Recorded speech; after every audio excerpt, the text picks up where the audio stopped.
नर्मदा साहित्य मंथन 2023 का आयोजन धार में किया जाएगा, जिसमें देश भर के ब्लॉगर, साहित्यकार, विचारक, लेखक और इतिहासकार शिरकत करेंगे।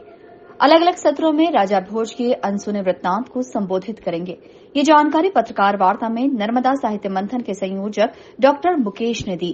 कार्यक्रम का मुख्य फोकस राजा भोज का जीवन चरित्र और उनके व्यक्तित्व पर है, इसीलिए इसका द्वितीय सोपान 3 दिवसीय धार कॉलेज ऑडिटोरियम में होगा। विभिन्न सत्रों के माध्यम से सभी लोग राजा भोज पर अपने अपने विचार रखेंगे।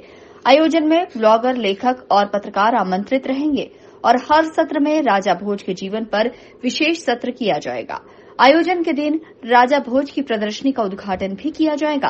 कार्यक्रम में विशेष अतिथि के तौर पर उत्तराखंड के राज्यपाल JN जनरल गुरमीत सिंह, वरिष्ठ साहित्यकार कुसुमलता केडिया सहित कई गणमान्य अतिथि शामिल होंगे। विश्व संवाद केंद्र का यह वार्षिक आयोजन है नर्मदा साहित्य मंथन के नाम से।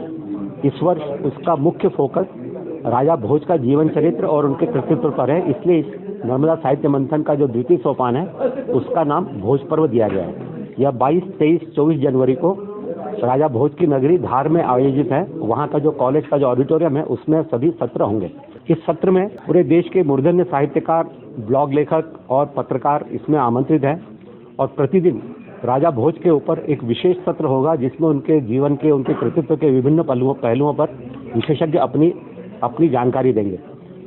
इस पर्व के प्रारंभ होने के एक दिन पहले 21 तारीख को एक प्रदर्शनी का भी उद्घाटन होगा जो कि राजा भोज पर ही आधारित है। इस कार्यक्रम को राजा भोज पर्व के नाम से देने और धार में करने का मुख्य उद्देश्य यही है कि जिस प्रकार नालंदा, तक्षशिला के बारे में पूरी दुनिया जानती है, लेकिन राजा भोज के बारे में उतनी जानकारी पूरे समाज को, पूरे विश्व को नहीं है।